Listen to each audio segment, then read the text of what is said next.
Hey, what's up YouTube? So I wanted to do a video for a while now, but I've actually had a bit of a sore throat, and it was on for just like what, 4 days, but the timing for that was over the time when I went to the Avengers fan event a couple weekends ago, which is super annoying because I was on the red carpet, was able to get to speak to a couple of the stars that are in Avengers Infinity War. Sebastian Stan, Elizabeth Olsen, Paul Bettany, Tom Hiddleston, and Tom Holland were all there, and I couldn't say a word. So there was nothing, but I managed to get some cool footage, which I'm gonna make a video of soon enough. But anyway, on to today's video. What are we gonna be talking about? We're gonna be talking about Carol Danvers. You might ask, who is Carol Danvers? Well, she's actually had quite a few names over her period of time as a superhero. Initially, she was known as Miss Marvel, and then currently, right now, she's known as Captain Marvel. The character of Carol Danvers actually first appeared in Marvel Superheroes issue number 13 in 1968. She then became Miss Marvel in issue number 1 of Miss Marvel in 1977, and now currently, as I said before, known as Captain Marvel in issue number 1 of Captain Marvel in 2012. Carol Danvers has actually been in many of Marvel's superhero teams such as Guardians of the Galaxy, the Defenders, the X-Men, as well as, most prominently, the Avengers. As well as being in many of Marvel's superhero teams, she's actually had quite a few other roles within the Marvel Comics universe. She's been an Air Force pilot in the U.S. Air Force, where she actually gained the rank of Major. She's also been a writer for the magazine Woman, which is a subsidiary of the Daily Bugle. You may recognize that name as the same printing company that Peter Parker, Spider-Man, works for. Eventually, though, Carol Danvers does get fired from Woman magazine due to her disagreements with J. Jonah Jameson in the direction that the magazine should be going in. He believes it needs things more about diet, health, and things around the house, and she wanted to show more about independent women. She's also been a member of the CIA, where she actually was hired to be the security director at Cape Canaveral for NASA. But most importantly, how did she get her powers? As comics go, there's sometimes a little bit of difference in origins when they do retcons and so on. So if this origin doesn't coincide with what you know, well, comics, deal with it. While at NASA, she actually worked with a doctor by the name of Philip Lawson. You'll find out why this is important later on. A dormant Kree robot that NASA was studying actually became active and started to cause a huge rampage. A superpowered individual actually ends up saving Carol Danvers in the process. The press dub him Captain Marvel. Philip Lawson actually turns out to be an alien from the race Kree.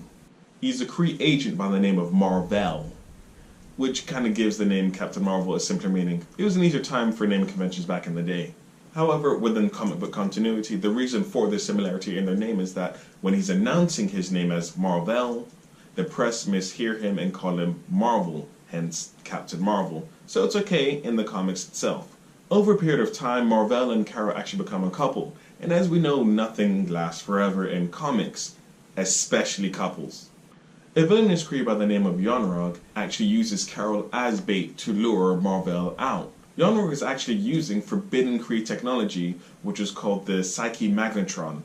Basically, it makes your thoughts a reality. It was the 60s. Things were weird. Yeah. An explosion occurred. Mar-Vell actually protected Carol Danvers' body with his own. The subsequent radiation actually molded Carol's human DNA with Mar-Vell's Kree DNA, creating an amazing hybrid, giving her very similar powers that Captain Marvel himself actually had. And after this, she becomes Miss Marvel. So now that she's Miss Marvel, what powers does she actually have? She's got super speed, super agility, super strength, super stamina. She's got energy projection, energy absorption, she's got flight, invulnerability. She's actually got a danger sense, which is basically Spider-Man's Spidey sense. She's also got regeneration, cosmic awareness, and a sprinkle of matter manipulation. So basically, she's just a complete and total badass. So like I said at the beginning of the video, Carol Danvers has actually gone through a couple of name changes, going from Miss Marvel all the way up until now, Captain Marvel. So we've already discussed how she became Miss Marvel. After that, she actually became binary when she was actually kidnapped on a mission, and I don't know the name of the aliens, but aliens actually unlocked some of her, well, not some, all of her cosmic powers. She did eventually lose those powers because comics. She then became known as Warbird / Miss Marvel at the time, And Warbird is probably the most common costume that you'll see her in, with the lightning bolt on the chest, which you can probably see in this area somewhere. And finally, we're on to her current incarnation, which is Captain Marvel. It's my favorite. She just looks super cool in this. It just looks super badass. I love the haircut, the design of the costume, which is based on Marvel, Captain Marvel, the original Captain Marvel's costume, and I just really love everything about the design. Her character as well, it just seems so much more badass and not just a typical femme fatale character that you see in comics. So with her actually taking the name Captain Marvel, there's actually a slight story behind it, and I'll give a brief explanation for that.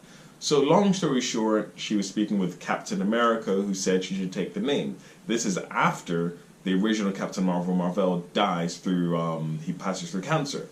She's a bit unsure of it because, well, that was her lover for a very long time, but he says it would be an honor of him, not just take the name. I mean, she's been working very similarly with him being Miss Marvel anyway. She's a bit unsure for a while, and then she speaks with one of her close friends whose name I don't know, but she speaks with them, and her friend basically says, grab life by the horns, live it to the fullest. After that, Carol decides, I'm going to become the new Captain Marvel, and here we are.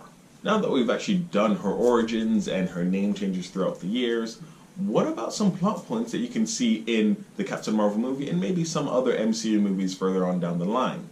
Now, at one point in her life, Carol Danvers was actually a raging alcoholic. Tony Stark actually helped her through this point, being a recovering addict himself. I don't see MCU actually going down this route, but it'd be interesting to see them ideally try to adapt something to that in the very similar fashion how Jessica Jones is on Netflix. Something I actually really like about her character as well, because I'm in a similar situation to her, is her relationship with Rhodey. And no, I don't mean I'm in a relationship with a dude by the name of Rhodey. I'm in a relationship with a white female. While I don't expect this to actually play out in the Captain Marvel movie, because that will be largely based around her relationship with Marvel, I do see this being able to happen in further movies, depending on what happens in Avengers Infinity War. Don Cheadle's character War Machine actually might die, who knows, but if he doesn't, ideally future movies, they can bring something together, or they might replace his character with someone else. I hope it is War Machine though. In the crossover event Civil War, Carol Danvers, who's actually Miss Marvel at this time, actually signs with Tony Stark's Iron Man as part of the pro-registration side of the Superhuman Registration Act. However, in Civil War II, she actually stands against him, vowing to change the future. A little bit of a brief history on Civil War II. So there's a character by the name of Ulysses that happens to be an Inhuman. He can predict the future in little bits and pieces and so on. So Captain Marvel's side, which is wanting to use Ulysses to stop crime effectively, and you've got Iron Man's side, which one doesn't want to do any of that and just wants the future to play out as is, which is an interesting take on what happens in Civil War, being pro-registration, protecting people and so on, and being anti-registration. So given what's actually happened in the MCU itself with the Sokovia Accords, which is basically Civil War Superhuman Registration Act, however, that story has sort of been done with Winter Soldier with the SHIELD helicarrier, but I'm sure they can readapt that and make it a much bigger spectacle than Captain America Civil War actually was itself. Now onto what I find to be one of her most interesting story points, is that it involves the X-Men. It's a bit tricky within the MCU right now, but that's what I love about this in the media even more now, is that it could be happening depending on how the Disney and Fox deal goes through. So, Rogue of the X-Men was actually living with her foster parent, Mystique. She was convinced or manipulated, depending on how you want to word it, to steal the powers of Carol Danvers as Miss Marvel. However, she actually held on a little bit too long, and Carol Danvers' powers actually stayed with Rogue. Carol Danvers was actually left without her memories and her powers. Luckily for her, Professor X was able to reclaim her memories at the very least. So this connection between Carol Danvers and the X-Men could lead to an excellent connection, which could very well help with the seeds of Avengers vs. X-Men. So that's kind of it for my breakdown on Carol Danvers. However, expect another video on this due to the fact that, as you may have gathered, she's not the only person to be known as Captain Marvel, and she's definitely not the only person to be known as Miss Marvel. I'll be doing another video breakdown on the separate people for that. With that being said, I'm going to bring this video to an end. If you guys could please leave a like, subscribe, hit that notification bell. Most importantly though, let me know what you think of the video itself, and what do you think Captain Marvel's role is going to be in the MCU going ahead? What's she going to be doing in Avengers 4 and after that? I don't actually have a catchphrase yet, so peace.